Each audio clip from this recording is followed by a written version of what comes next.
we can get a takeaway, we need to get a takeaway. Every time that we can get a sack, you name it. And they played with that mentality the whole game. And Kansas City, maybe even like the first 4 possessions, played with that mentality of, oh, it's okay, we still got time. A lot of ball game left. We'll get the next possession. And the Eagles played all night long like the current possession was the last possession. They played like, hey, what if we never get the ball back after this? What would we be doing? And they continue to just just pound it. They continue to just keep hitting them and going after it. And the results of what you see. It was belt to ass, even though that 22 points, is closer. This really was a 35-0 game. I know the final says 40-22, but it was really about 35-0 the way it felt. Like Kansas City was never in it after the first quarter. First quarter, you could see possibilities, but by the time you got to halftime, you was like, they can't beat these boys tonight. No, dog. No, they were on point tonight, man. Really, the whole game. I took some notes throughout the game, but shit, by the fourth quarter, I was like, man, no need for these because we saw exactly what happened. 47%, 52% of the time he dropped back. Patrick Mahomes, he was pressured. How you gonna win a ball game like that if you pressured that many times? No, you can't. And that's why I said to me, shout out to Patrick Mahomes. No doubt he did his thing. Proud for the brother. Black man won a Super Bowl, black man Super Bowl MVP, black man with a black female agent. I'm all for it. But that damn defensive line is who won the game. Yeah, buddy. That's the MVP. That front 4, they dominated from first quarter to the end. They never let up. Josh Sweat, Jordan Davis. Sweat had 2.5 sacks. Jordan Davis had 1. That's Hunt, where he pushed, I think, the left tackle into Patrick Mahomes. Yeah. It ended up being an interception, but that was about to be a big completion. I challenge y'all, go back and look at that play.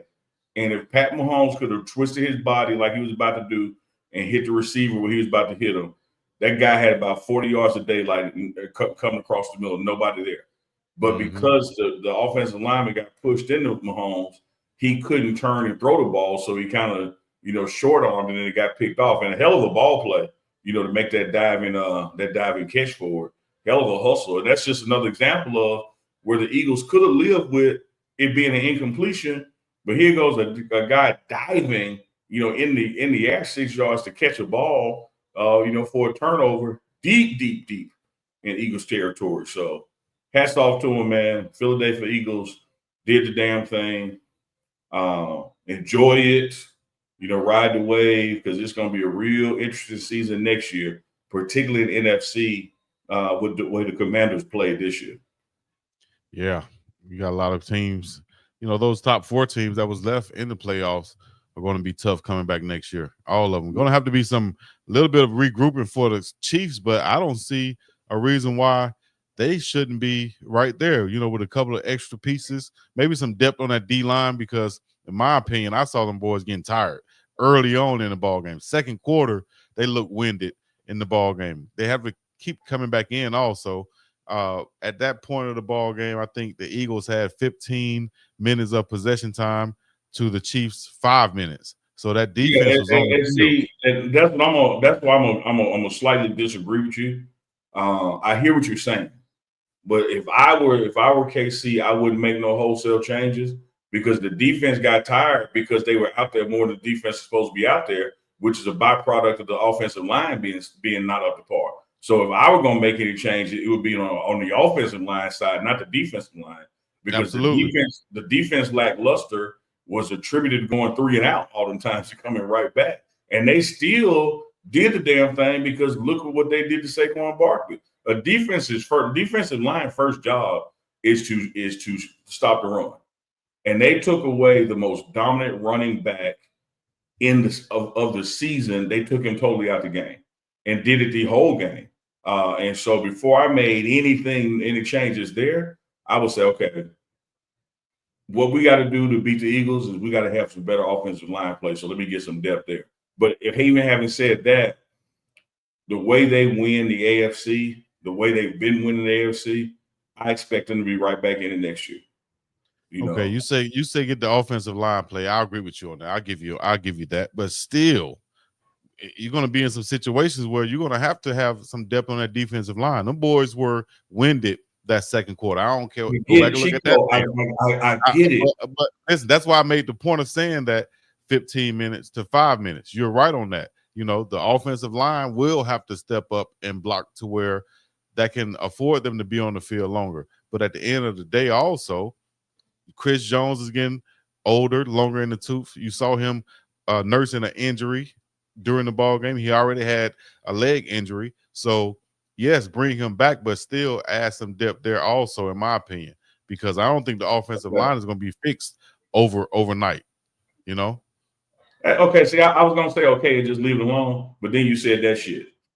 How the hell can you sit there and say you can't fix the offensive line overnight, but you can fix a defensive line overnight? I didn't say fix. I said add to the defensive line. Okay, that's so adding to it. Clearly, you don't have to fix the offensive line. They fucking made the Super Bowl. Clearly, you don't have to fix the defensive line. They made the Super Bowl. But when you talk about adding depth ain't where it ain't needed on the defensive side. It's needed on the offensive side because that's where you got your ass kicked. Now, I was just going to leave it alone, but you added that overnight shit to it.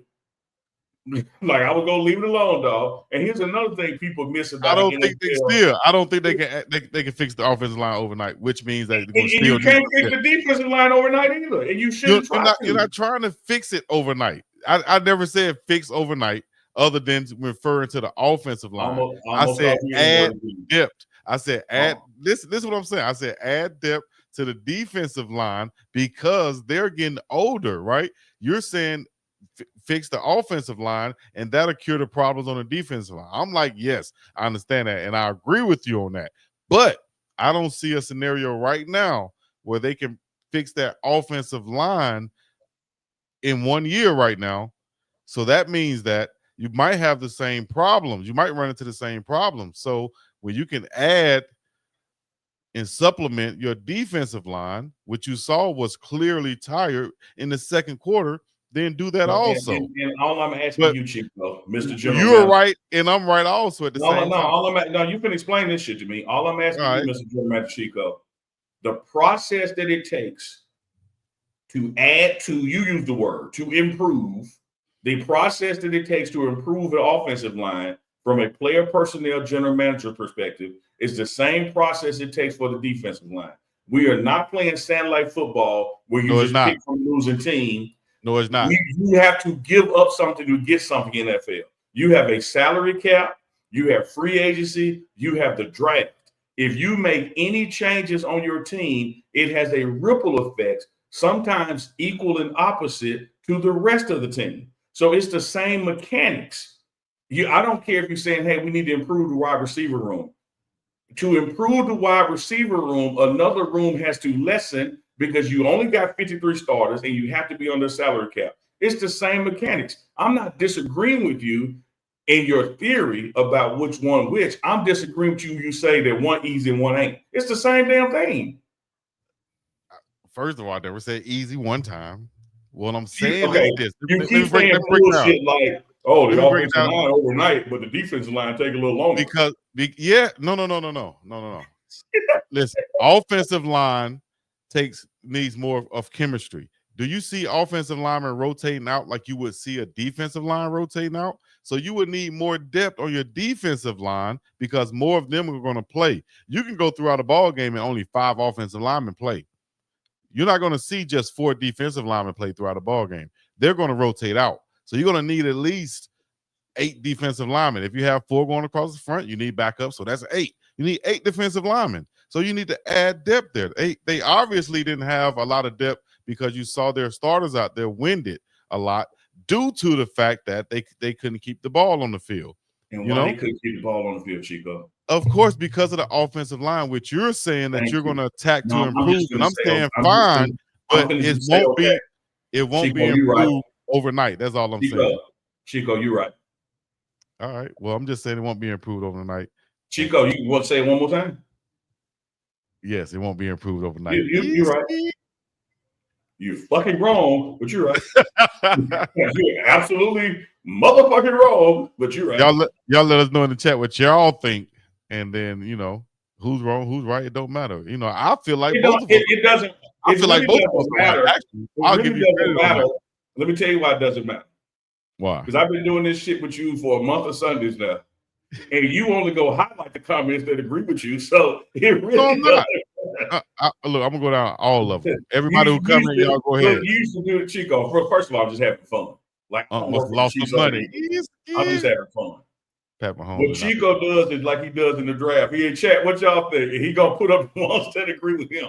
I'm putting up all of them as long as it's not offensive, to anybody. I'm putting up all of them.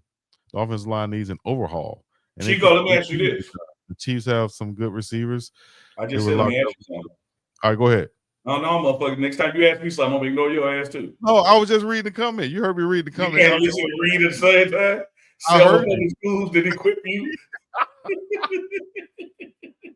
You gotta have complete silence to read.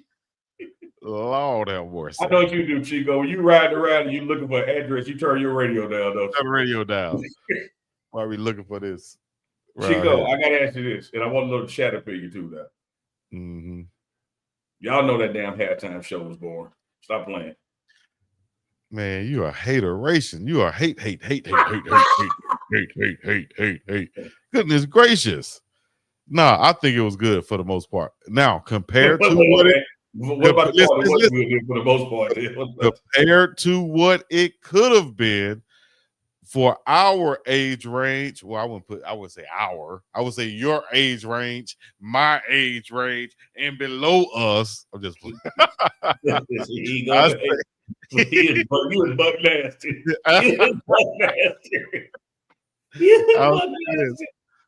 For people 30 and up, they would have loved to see Cash Money come out that thing and take over like they did for the 99 and the 2000.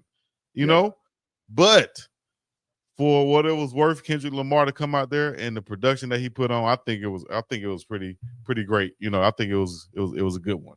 I like to get you on record lying. See what I like to do, Chico. Lying. Iron sharpens iron. I like to give you these questions that make you think quick on your feet because you got to say something politically correct and say what you really feel. Because I know that show was boring. I got the text message, but I'm not gonna put them up. You gonna lie and say that? See, I got that move from you. Oh, I got the receipts, but you don't never pull them out. Shout out to Duke to Scoop in the chat, man. Hey, Duke want to play along with us during the game, man. Like maybe we need to put some minutes on this phone. Duke was eating some food somewhere at a nice function, probably looking over the nice hills of Atlanta or something, the mountains of Atlanta, the Caucasus Mountains of Atlanta. Oh, now Dukes. Rita Porter halftime was not it. Brown production was crazy. Music was trash. Like, look, I am a huge Kendrick fan. I get him. Did you know the songs he performed? Well, you not gonna let me finish? Oh, okay, go ahead. You right. I'm just gonna stop. You good? But that is the question I wanted to ask. Did you know the songs that he performed? All of them. Kendrick ain't dropped nothing that I don't listen to and like. Okay, that's what's up. But from a performance standpoint, energy standpoint, man, that wasn't a halftime Super Bowl show. It's like that was a walkthrough. I got his little. You see me saying little, that means it's a dish. I like his little great jabs. I get it. I got the inside jokes about Drake out. Yeah, I get that. I love Serena Crip walking. I be Crip walking on when I think song dry. I get it. But you ain't gonna tell me what you already said. You give me Lil Wayne, you give me the Hot Boys, you give me BG Turk from the Hot Boys, you give me Manny Fresh, you give me Juvenile, you give me Master P, you give me the Ghetto Sarah Lee, Mia X. And that's just New Orleans. We can go to the Booth City and get him out of Baton Rouge. I'm just dealing with New Orleans. But what is that promoting to the world, though, compared to what some of the stuff Kendrick is? Now, I'm just asking the question. Now, it ain't a what is damn that promote? thing Kendrick did tonight gonna change these people's opinion in America. But at least had Manny Fresh and Juvenile done back that ass up, you had something to twerk to. That would change America. Had the whole America twerking out that thing. But I say this, you got to think about it though. Actually, the people inside the arena, how many people are actually from New Orleans other than the workers? Like a lot of these people come to the games, they're from the cities that the game comes from. Now, I would say this. Yeah. It justifies it when you have a guy like John Batiste, who is a New Orleans legend. When you have Trombone Shorty out there, New Orleans legend. When you have other New Orleans legends come out there and do the America the Beautiful and other songs pre-game, it made sense for the halftime show to be a New Orleans themed halftime show. Being in New Orleans is a cultural city, a unique city in the United States. They could have had everything, just like they had those unique parades for the Super Bowl. Same thing could have carried on to the halftime show. But you know, I'll give it a nice 89B. You're the 89. What I'm about to say first, I'm only saying in response to what you just said. Okay, I want you to keep that in mind because you referenced the people in the arena. A stadium holds somewhere about 60, 70, 75,000 people. There are tens of millions watching on TV. Halftime and all that stuff, it ain't for the people in the stadium. It's just like WrestleMania. It's just like Royal Rumble. It's for the people watching on TV. So I ain't going to use who's in attendance as who can't be what. I'm just saying, if Kendrick was going to come out there and do that walkthrough, it would have been better to have an energetic halftime show because there's nothing like energy. That show was boring as hell. And I love how somehow, once again, when the chat agrees with me, somehow the comments don't make the screen. I'll put all the comments up there. Somehow you busy all of a sudden. You said that you made the point that it's millions watching from around the world, right? Absolutely. I think that makes the point in the reasoning to have Kendrick as the halftime show rather than. All right, nice. Explain that, and then I'm gonna rebut. Go right ahead, sir. Because I feel like right now in the world there are more people that knows Kendrick music rather than that would know the Hot Boys music right now, like we would, or that would feel it like we would. Yeah, it would be perfect for us, but for around the world, the millions watching around the world as they are advertising and showcasing too. Right now, what's streaming is not the Hot Boys. It's Kendrick Lamar. Why not have him as the halftime show? Because we're in New Orleans? No. As Uncle Neely said, you got millions watching. It's not just people in New Orleans that's watching this. So we're going to put Kendrick Lamar on. That's why they make the decision, in my opinion. Aside from the fact that, if you had, and I love Lil Wayne, and we know Coach Prime loved Lil Wayne too, as he gave a shout out to Kendrick Lamar publicly for his performance. But I love Lil Wayne. But at the end of the day, what would he have been rapping about? What would he have been showcasing? I'm playing devil's advocate. What would have been showcasing to all of the millions of people watching around the world? Probably nothing they haven't seen from a concert from him, but he would have been introducing. Super Bowl would have been introducing him to millions of people. This nigga's crazy. Now I'm crazy. All right, go ahead. Tell me, give me your rebuttal. No, dog, let me tell you something. I don't even have a response to that. Damn. I only have a response to that. Listen, look. No, we done. Next subject. Go to the next question. All right. Y'all let us know what y'all think in the chat.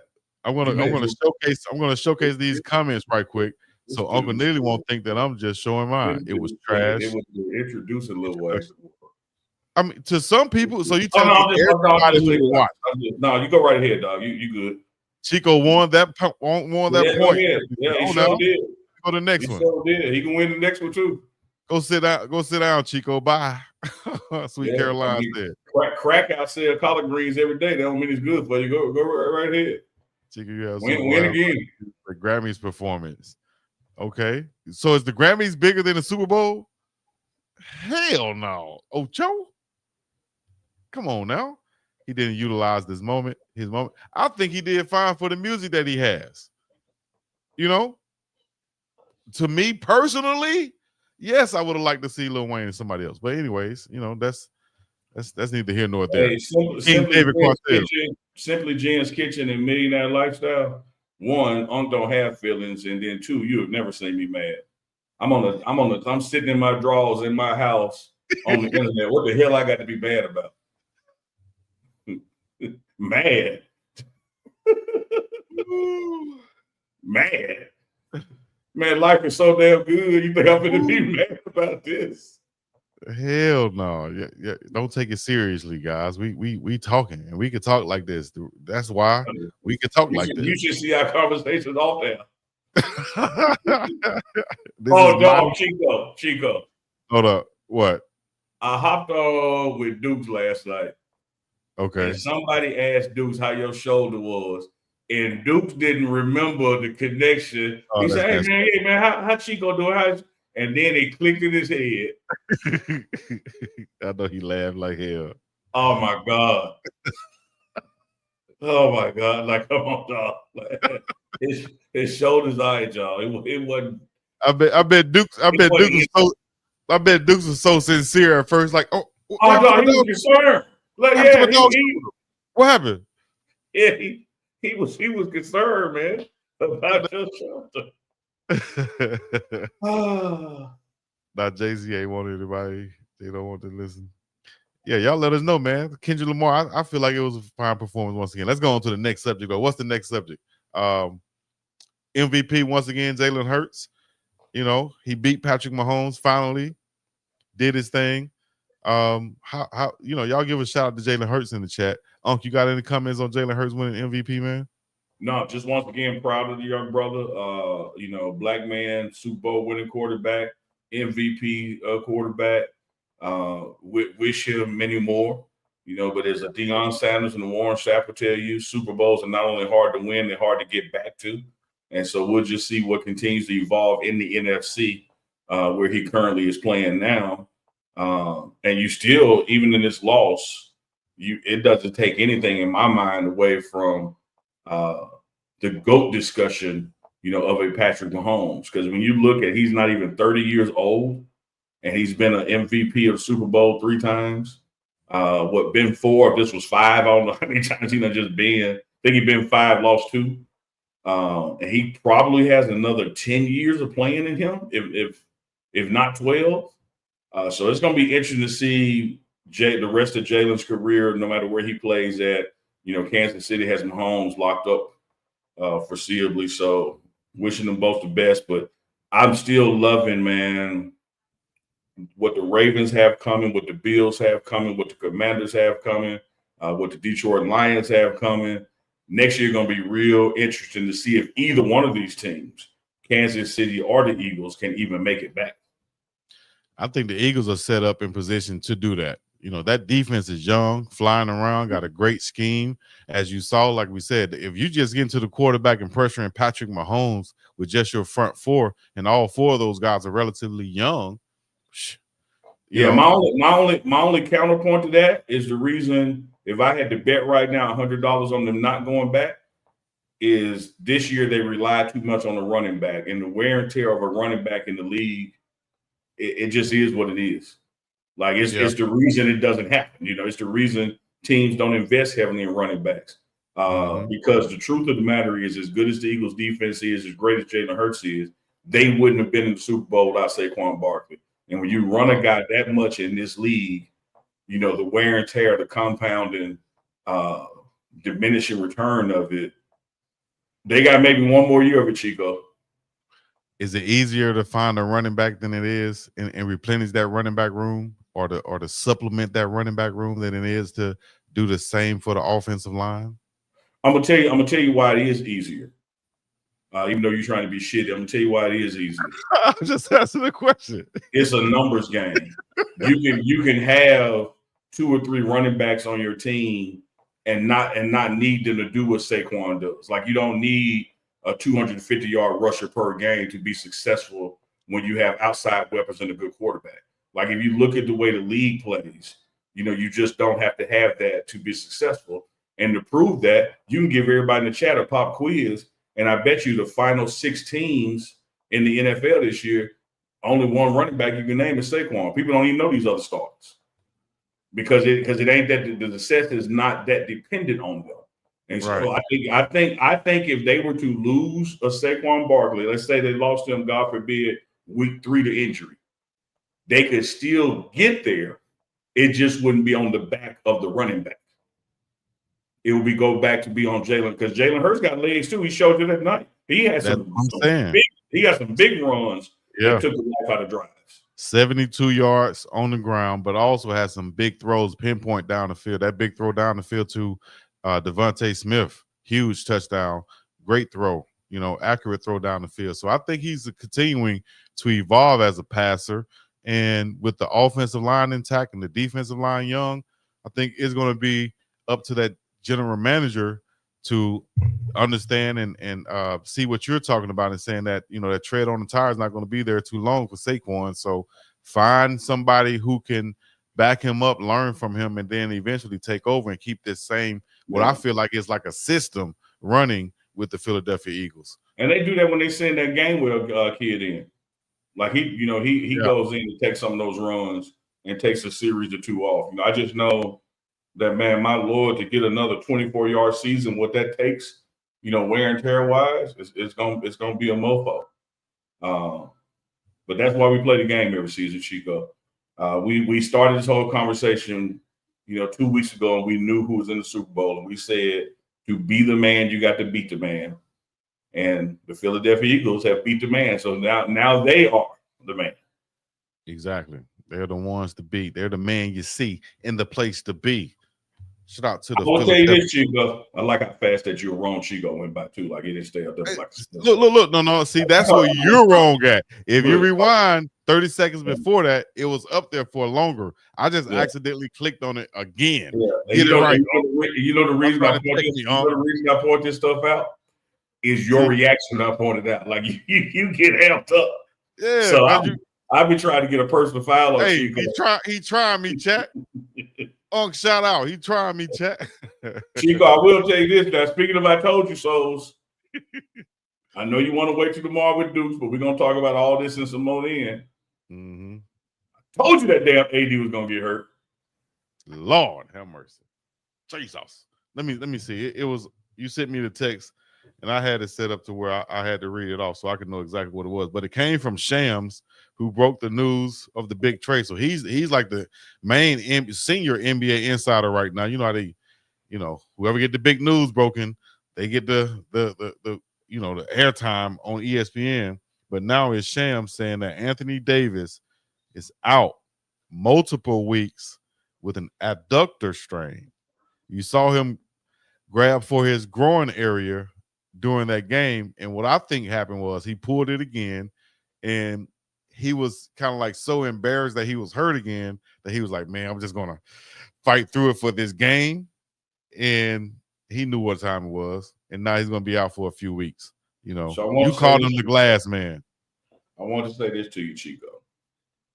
I'm not celebrating this. No, I don't wish injury on nobody. I want everybody to be healthy, happy, and they pursue the happiness and accomplish all their dreams and goals. But I tell you in Dukes all the time, the best indicator of future performance is past performance. And when you ask me in Dukes the question, who do I think won this trade in the long term and in the short term? I explained to you the long term because AD was older and injury prone, but older.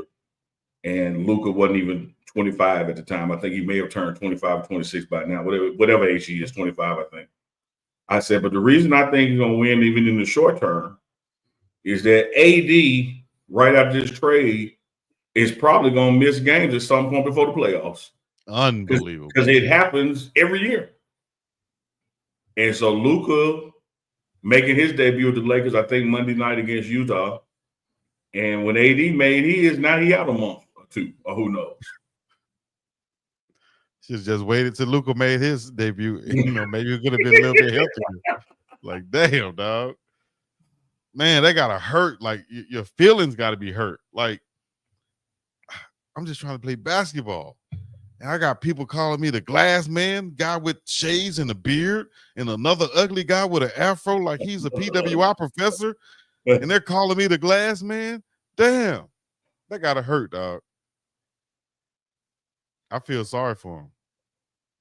Debbie Garcia, you still don't have to laugh, but you know. I gotta tell you, Debbie, I gotta tell you, Chico, I gotta tell you, Chat, I gotta tell you, Dukes. I got off the show the week we had that trade discussion, and I said, "Man, I hope I'm wrong. I don't want to tell Chico I told you so.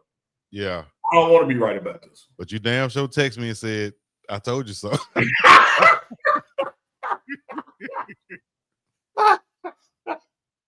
Well, you Chico, yeah, Chico. Hey, that's crazy. The text is off the app. That's supposed to just be us. That's me, you, and Duke's text group. Until you bring it up. Until you bring it up when you want to bring it up. I bring it up with your prediction. Look at Duke. Duke said you called it. Damn sure called it. And then another thing in the news, NBA news, this trade that we were so excited about. Yeah. Big Williams. Let me see. I need to pull it up. But the trade got rescinded, right? And Shams broke this one too. But trade got rescinded, got taken back, got voided, null and void. Dalton Connect goes back to LA, the rookie they drafted this year. And Big Williams, the center that we thought was going to be like the big man for the team, he failed the physical. So they're sending him back to Charlotte. So the trade is off.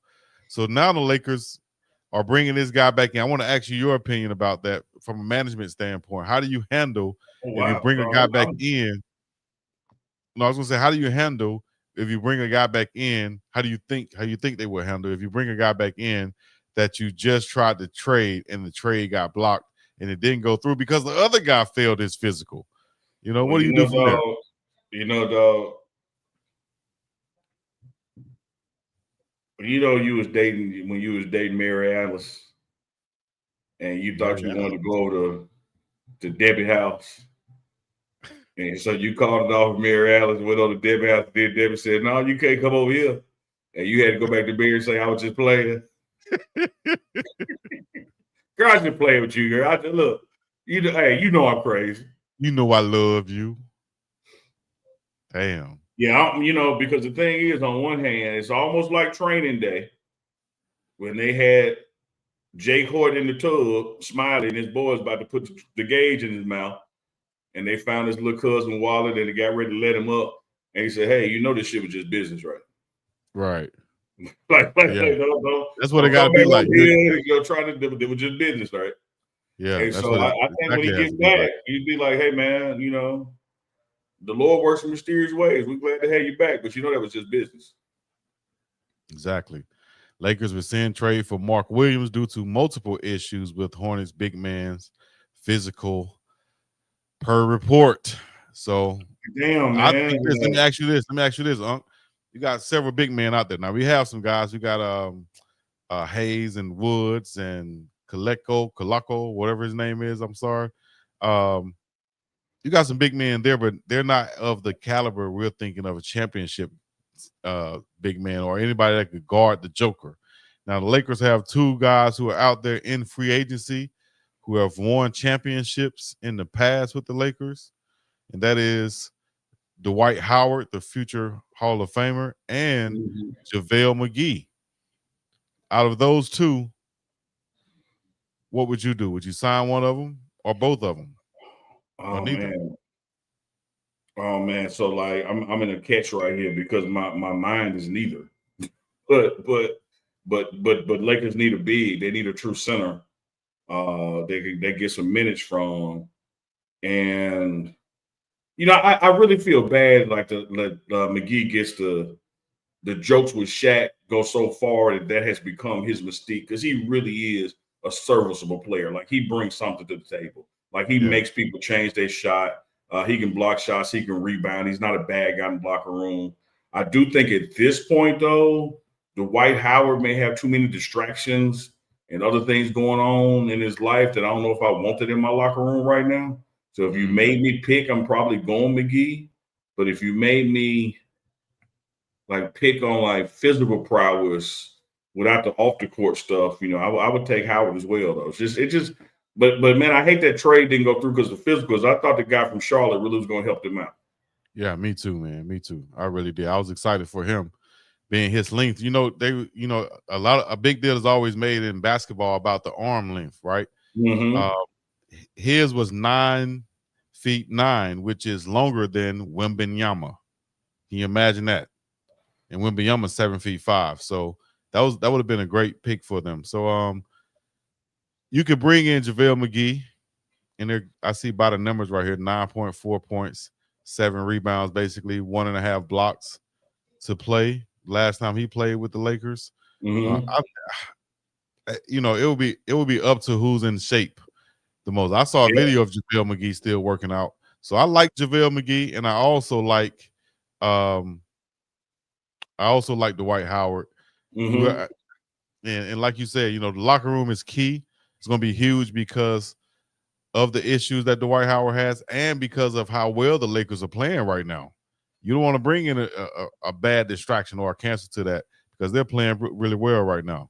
One of the things that hurts us, Chico, you have I didn't brought in Chuck. Sorry about that, but you up here now. You in here now. You having a serious conversation. I'm trying to seriously listen, and I checked the chat, and simply Jen's kitchen. They're talking about Dwight Howard too busy wearing a dress. Like I can't even. Sometimes, dog, you just can't even look. You can't even look at the chat. The chat is so wild, man. and they don't be wrong. I'm just saying, it's like it'd be hard to hey. Dwight already said no. Nobody want Dwight in the locker room. Dwight Howard too busy wearing a dress. That's crazy. We need a T-shirt with AD in the bubble wrap. Bishop, how you doing? I'm doing well. You can use a Dwight Howard. I think so too, man. I think actually, I like the 3 options they talking about is Dwight Howard, Mo Bamba, and JaVale McGee. Now the current guys they have is Christian Wood, Jackson Hayes, and a couple other 2 serviceable guys. And you can also say that what's the Vandy? You can say he's a center also, but he's more like a forward. So hell, I like those 3 free agents over 3 of those centers that's on the roster right now. Man, would Shaq allow JaVale McGee to live in peace in Lakerland? I think he did after winning that championship. He proved himself during those times. That kind of went away. I think Shaq was like, JaVale, after the way you played, I think all the Shaq and the food will go away. Back pain. Get you some icy hot back pain. Oh, my bad. But Chico, I think he let it go. Do me, I'm gonna put you on the spot. Do me, Shaq and Magic Johnson having a conversation about JaVale McGee. Now listen, Shaquille, you gotta listen. The big man gonna flow. His mother played in the USA Olympics. He's an Olympic. Shaq, big fella. You know, big fella. No, Magic. I don't like him. I don't like. He called himself Superman. Dwight called himself Superman. Next thing I know, they're in Thailand, and now they're not wearing pants, and I don't like it. Duke says, Duke the Scoop had a question for you, Chico. Duke the Scoop said, what issues does Dwight have? Come on, man. Y'all try to. I'm just reading the chat question. Duke asked the question in the chat. Let me see. What issue does Dwight have? I don't know, Bishop. What issue does Dwight have, Bishop? You think, or Uncle Neely? And I'll think about it. I think what Dukes was alluding to is that he wants to go to your barber. Like he wants the barber to put the nuts on his shoulder. It's a damn shame. Y'all ought to be ashamed of yourself. Y'all ought to be ashamed of yourself, man. Dwight Howard said those things weren't true, right? Or did he? What did he say? Well, no, that's what's so crazy. Like the chick he divorced, that little Royce chick, she been coming out, saying all kinds of stuff about him and men in the bed taking mushrooms together. And I don't know, dog. I don't know if the Lakers locker room need that right now. Yeah. Well, He brings a lot of baggage. If you can keep that stuff outside the locker room, then cool. But yeah, he does bring a lot of baggage, and who knows what's You say inside. keep it out the locker room. We can't even keep it off this show. How they gonna keep it out of the locker room? You're right. You're right. You're right. Point. Somebody said the Lakers be having the show up. They be watching the show Sunday nights, man. After the game, they have us in the locker room playing. So shout out to my Lakers. And I can't wait till Magic Johnson run into your ass. I can't deny nor confirm that. Man, Magic running to me, man. Hey, big dog. I've been hearing you, big dog. But I had to pass it. Magic. All right, y'all. It's time for the culture. We got Chuck Bishop in the house, Professor Charles Bishop, Dr. Charles Bishop, inside the HB Sports Lab. He checks in with us live on Sunday nights to bring us updates on what's taking place in HBCU sports and around the culture. Chuck Bishop for the culture. Table is yours, baby. What you got? Yeah, I mean, we caught the Super Bowl tonight. Shout out to the Eagles for getting the win. But in the pregame, we had the Human Jukebox. They were part of the Super Bowl festivities.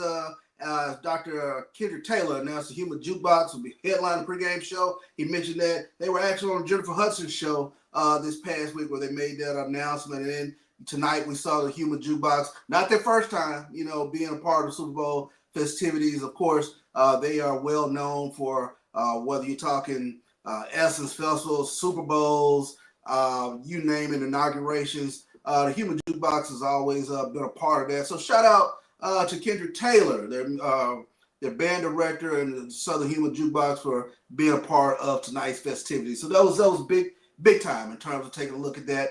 And the back end that, they did some things this past weekend with Ocho and Shannon Sharp. So definitely want to give a shout out to them. I think they donated money to the band program. So $25,000 and $25,000. So Human Jukebox, it was a good week for them in terms of getting that national spotlight as well as putting a little money in the coffers as well.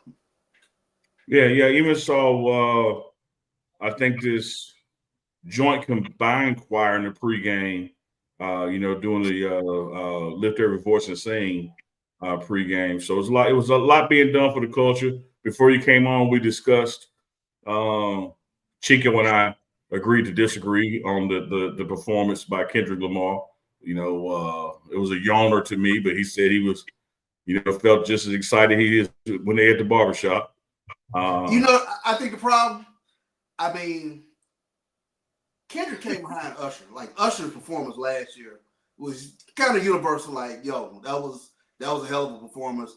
It kind of did that to me this year. So, maybe where it is, where I am in life right now, like for me to decipher this, that, and the other that Kendrick is doing, like I love his music, but just deciphering him tonight, maybe that was a little bit too much for me. So, Yeah, I feel you. Like I said, before you came on, I love Kendrick, love his music. But from a concert entertainment perspective, just wasn't a lot of sizzle for it to me. Appreciate Sam Jackson, coming out like Apollo Creed when he was getting ready to fight Drago in the exhibition. What was my man? Oh man, I was Honeycutt. What's the movie?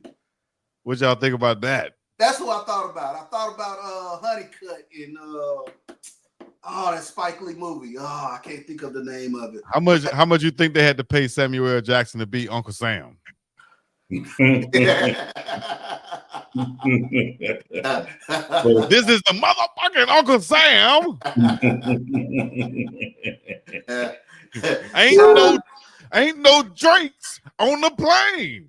Shout out to the Morehouse alum, Sam Jackson. He was also part of the halftime show. So, Neely, we talked last week about the Southern Heritage Classic, about Tennessee State officially withdrawing from the Southern Heritage Classic. But big news this past week, Tennessee State and that September 13th part of the schedule, they're going to be playing Alabama A&M. So that's going to be a huge I-65 series in terms of those two teams getting together.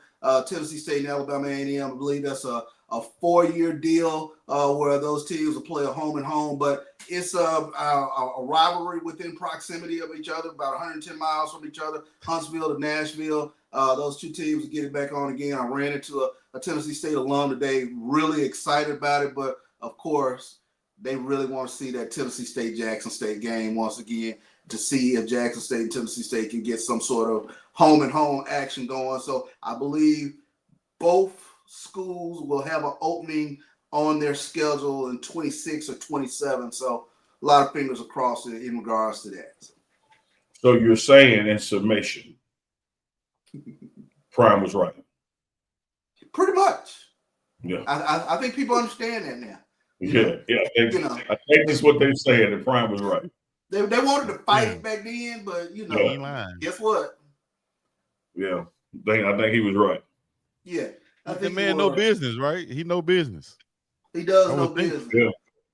Still getting some feedback and whatnot. The signing class this past week from our HBCUs. A lot of people claiming to have done well. I'm talking with a couple of individuals now in terms of trying to get sort of a grade on what did Delaware State do, what did Norfolk State do, what did Jackson State do. There are a lot of teams, and I'll come back with a top 5 in terms of HBCU recruiting over the next week. But a lot of teams added some depth. A lot of teams, and we talk about this all the time, get you a quarterback. Some programs are really excited about some of the pieces they brought in. Jackson State was really excited about a running back that they were able to get from San Diego State, young man who has some world-class speed. But basically, you're seeing, and we sort of talked about this a little bit, you're seeing a lot of individuals that would have been at, mid-tier schools or whatnot. They're finding their way to HBCUs, so especially along the trenches. So that's something to pay attention to with regards to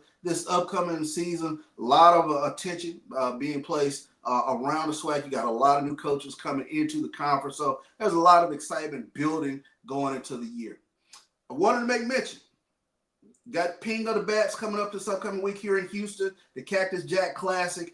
Always a huge sort of way to kick off baseball season. You got a bunch of programs in action this weekend, from Jackson State to Grambling to Texas Southern to Alabama A&M. They'll all be coming into Houston this weekend, kicking off baseball season. So that's going to be pretty huge. And there are a lot of events heading into the Cactus Jack Classic, where you have a big celebrity softball classic, celebrity softball game this upcoming week, and it leads to a lot of foundational things that the Astros are doing with HBCU baseball. So should be a big weekend. I know I will have a couple games where I'll be doing play-by-play with that. So looking forward to it this upcoming week with regards to Cactus Jack Classic. Good deal. A couple of chats your way. RT says he's proud of Vic and D Jack. Deshaun Jackson getting very good players. Big Pitt says Vic has done well. Due to Scoop says Jabari Jones to Jackson State. That's a straight dog. RT says a lot of gems out here in Cali. There will be HBCU notables. Due to Scoop also says Jacqueline Robinson, Delaware State was a big one for D-Jack as well. Say so the great. I can see the HBCU in the Power 4 soon. I can see an HBCU in the Power 4 soon. Too much parity right now in college. Chuck, appreciate those comments, everybody, while we got Chuck here for the culture. But he forgot one thing, and I'm going to throw it in his face, and I'll be the one to bring it up because I can't believe he failed to mention it. As much as he plays golf, golf is back at Jackson State. I met with Rob Ford II, the new head coach for Jackson State Golf. He got a lot of big things planned. As you know, he was there in Prairie View out your way. He's a JSU alum. He's back at Jackson State to restart, reinvigorate the JSU golf program. Talk to us about HBCU golf, Chuck. Oh, yeah. I mean, when you start taking a look around with regards to HBCU golf, over the past few years, the Florida schools, FAMU, Bethune-Cookman have done tremendous. But you talk about golf back at Jackson State and the program that Eddie Payton built at Jackson State, a tremendous number of years where they won the conference championships, also put some guys on the tour. When you take a look at Tim O'Neill, who fought like heck to get on the PGA Tour. He's not doing well on the senior tour, but Tim O'Neill was probably one of the bigger names that came from that Jackson State golf program. But just so many years of Jackson State men's and women's golf team doing tremendously well. And as you mentioned, that's huge news in terms of golf coming back at Jackson State. A lot of pride around that golf program. Eddie Payton did a tremendous job in terms of building that program to what it was, and really excited to have Bob Ford come in and steer that golf program back into SWAC water. So it's going to be fun. A lot of people are really excited about Jackson State getting back into the golf business. And I love how by omission you have admitted to that you still have a nervous tick when you think of Shasta Avery Hart and you can't say her name. So I'll say it for you. Shout out to legendary women's golfer, the beautiful Shasta Avery Hart, that Chuck just can't say her name without stammering. So he'll mention Tim O'Neill, but he'll leave out Shasta because he can't say it without fainting. So please forgive me, Shasta, for guilt by omission. Now, I'm sorry about that. Absolutely, Shasta Avery Hart, one of the more dynamic golfers to come out of that Jackson State golf program. And as you mentioned, the lovely Shasta Avery Hart. I kind of when I say that. Yeah, I understand. Hey, shout out to Andre Walker, who is giving a happy birthday to Jimmy, Team 82 Smith. Jimmy used to be partners with me and Chuck on the pregame show, game show at Jackson State University. Shout out to number 82, Jacksonville Jaguars, leader in receptions, leader in touchdowns, leader in yards.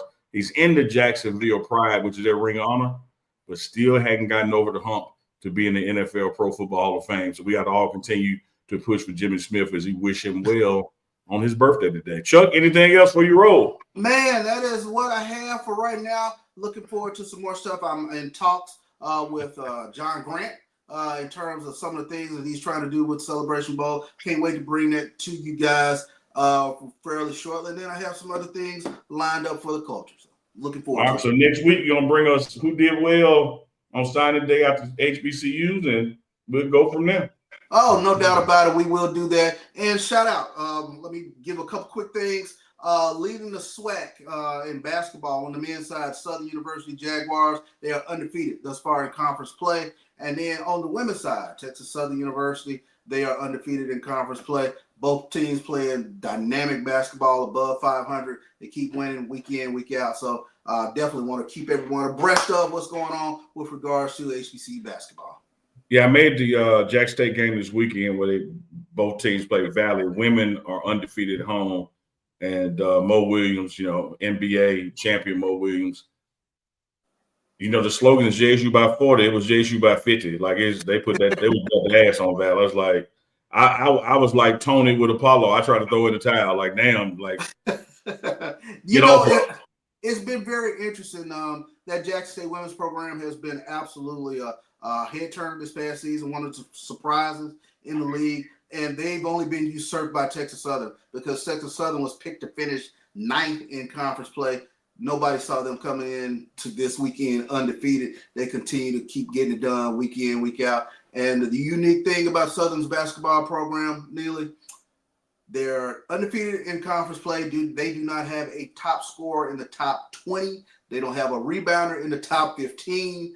They truly do it with team ball, and they lead the league in defense. So they're playing tremendous basketball right now. Oh, man. That's nice. That's a nice stat. That's straight up team ball. This is Dr. Charles Bishop, Professor Chuck Bishop from inside the HBCU Sports Lab. You can catch him on Sunday, Tuesdays, and Thursdays inside the HBCU Sports Lab with Dr. Cavill. Catch him on Sunday nights with UNK and CHICO Sunday Night Live. Professor Bishop, we'll check you next Sunday, brother. No doubt, brothers. I enjoyed it. All right, let us know when you go back in that white man house. We'll tune in. My bad, man. You one of a kind, dog. You one of a kind. You got to get the last jab in right before the bell ring. Yeah, and right before the bell ring. And I'm sitting here while Professor was talking. I said, let me just check my Facebook message that popped up. And it's a daggone message from the one and only Uncle Neely. What happened?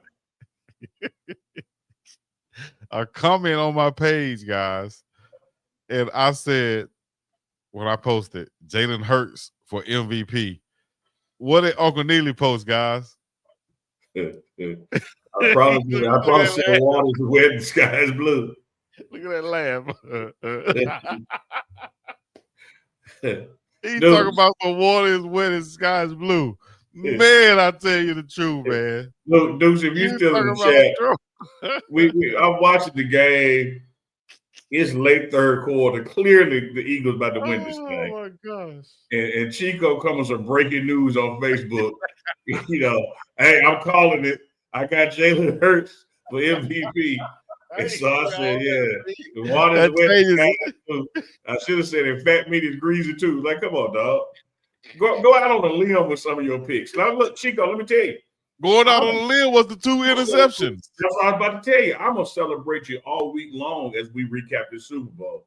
For you to get to game day and call it that you see this defense forcing him into 2 interceptions, which is something unheard of. It ain't like he averaged an interception a game and he's just getting one more. Dude, you nailed that. But then you followed up with late third quarter, picking Jalen Hurts for MVP. Like, I ain't no risk in that, man. Man, look, that is so funny, man.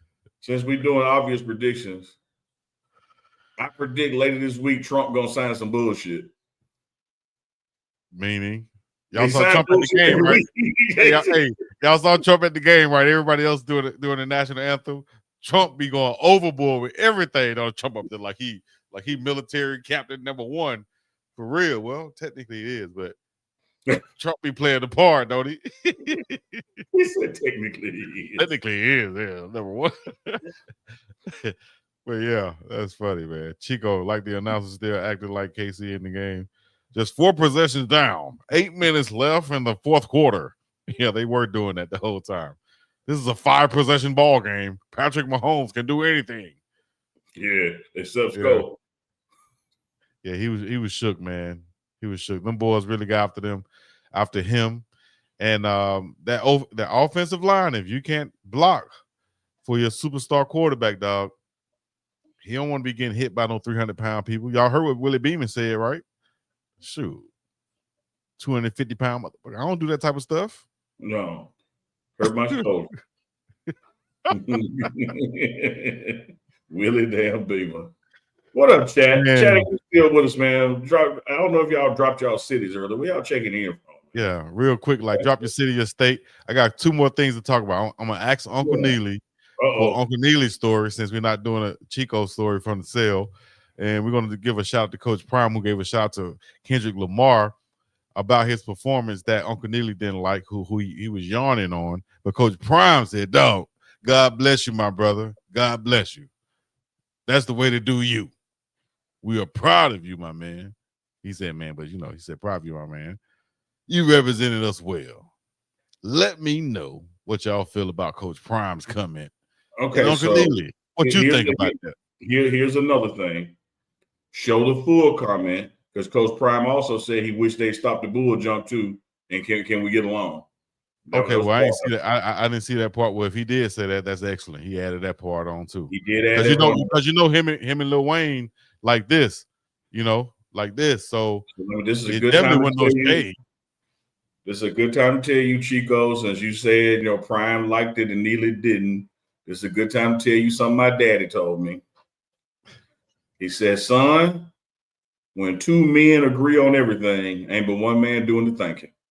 He ain't lying. I agree with and you. I ain't got a damn problem with Coach Prime liking Kendrick Lamar's performance tonight.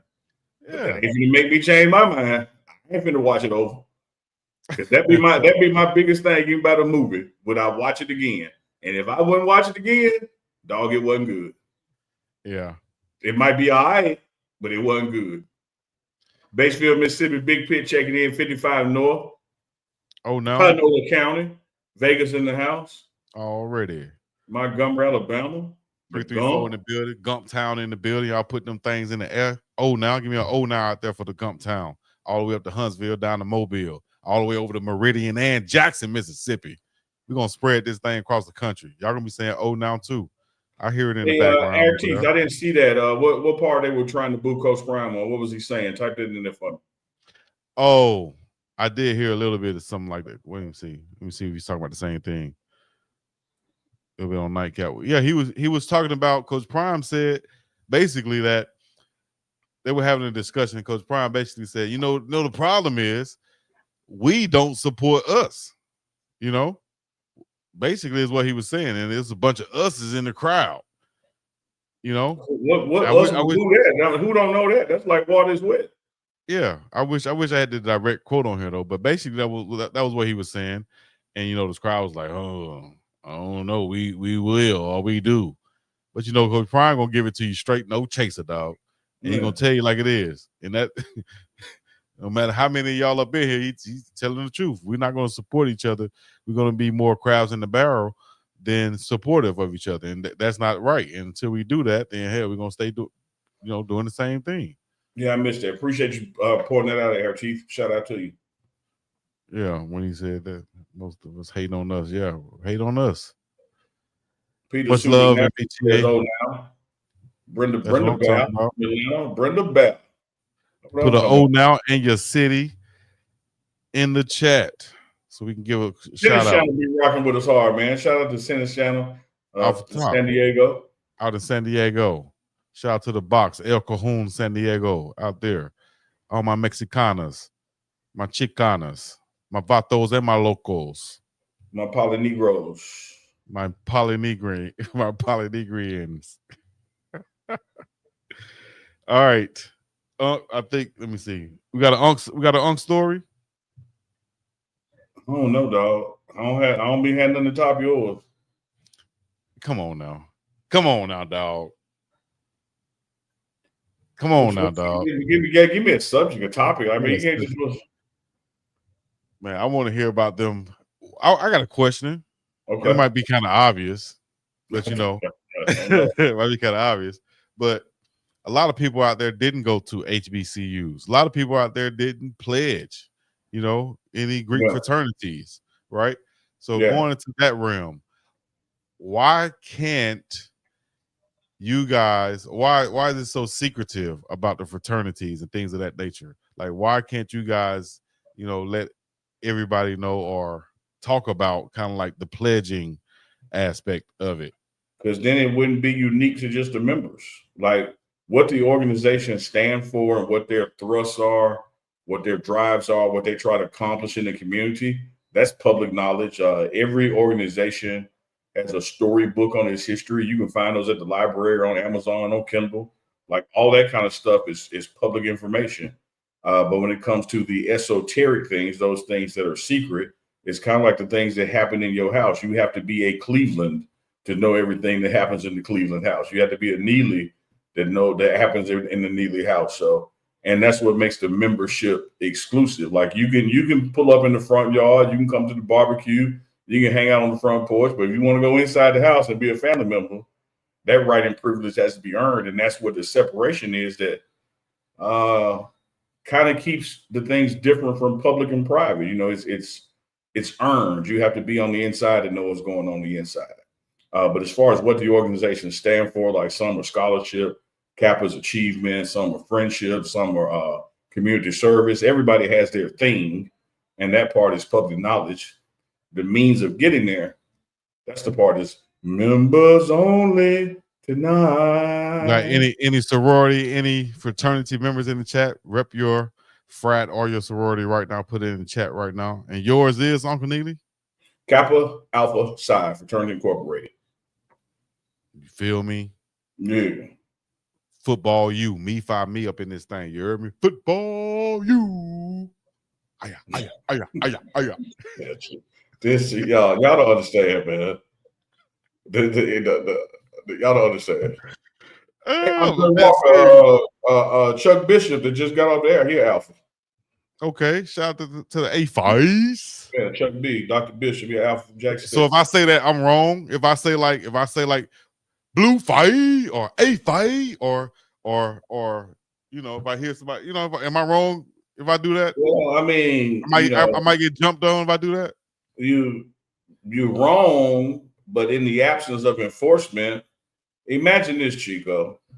There's a speed limit sign that says 70 miles per hour, but ain't no troopers around. Okay. Yeah, go ahead and go 82. But I bet you won't go 90 when in front of them people, though. So, you can yell your blue fire, your secret by yourself, but I bet you won't walk up on them doing it. Man, I had a teammate, and right now Andre Walker says you already know you're wrong. That's why you That's why I asked. Look, I got a teammate right now, boy. 6 foot. Shout out to Big Spook. That's what they call Big Spook. Imagine big right tackle. 6'5", 345 pounds out of Montgomery, Alabama, but he pledged Phi Beta Sigma. And I heard that Blue Phi one time. I thought it was cold. So I say, Blue Phi. He ran up on me, like, man, don't do that shit, Big Chico. Don't do that, dog. I don't want to grab you up here. Just don't do it. I'm like, damn. I ain't do it no more, though. Shout out to Big Spook. I'm going to say this again. I've said it before. I love how when you with the shit, you look to the side like the people are over there. Like they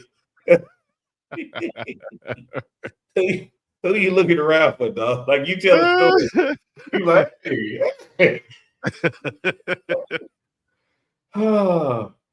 Chico's been Super Bowl Sunday, man. Who would have known it was going to be a blowout like that? Shout out to the Philadelphia Eagles for getting them. I think this is their second one. They've made a couple trips. So I think this is the second one they're taking home their trophy case.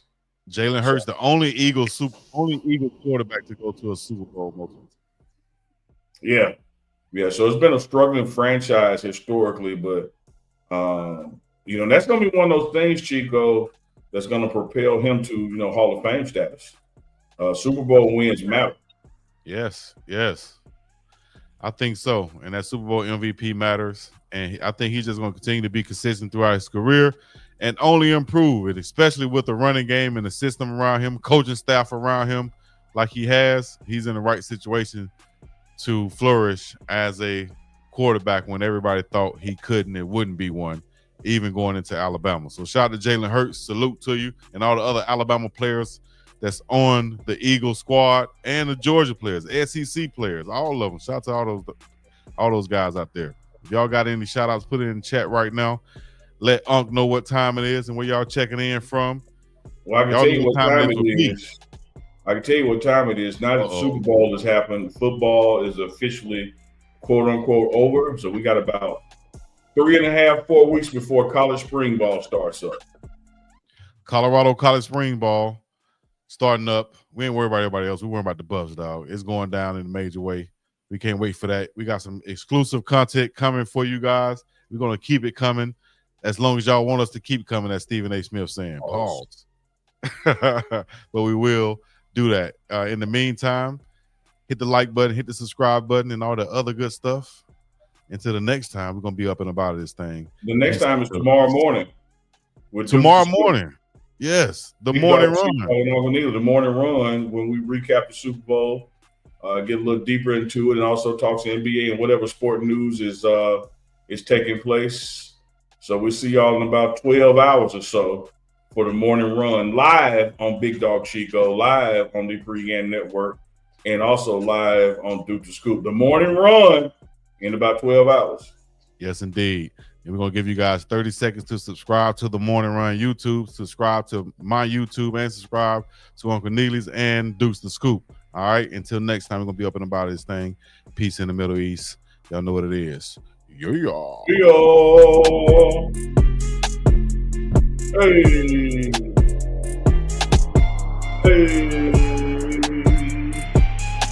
Run them lights up. Run them lights up. Let's go. Running lights up, running lights up, running lights up, hey, running lights up, running lights up, running lights up. Big go, he's in the house.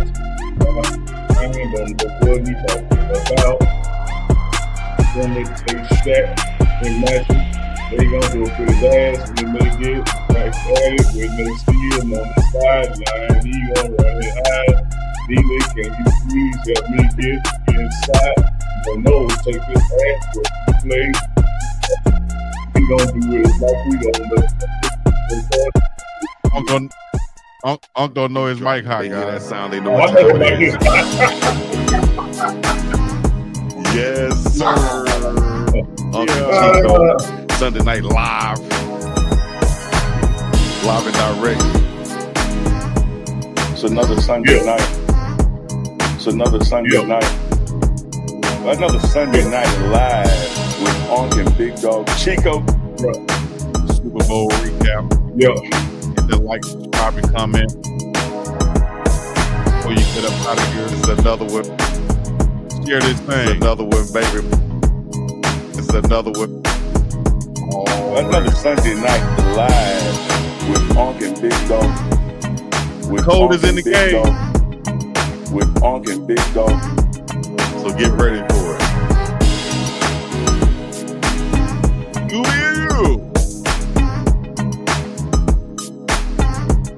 Another Sunday night live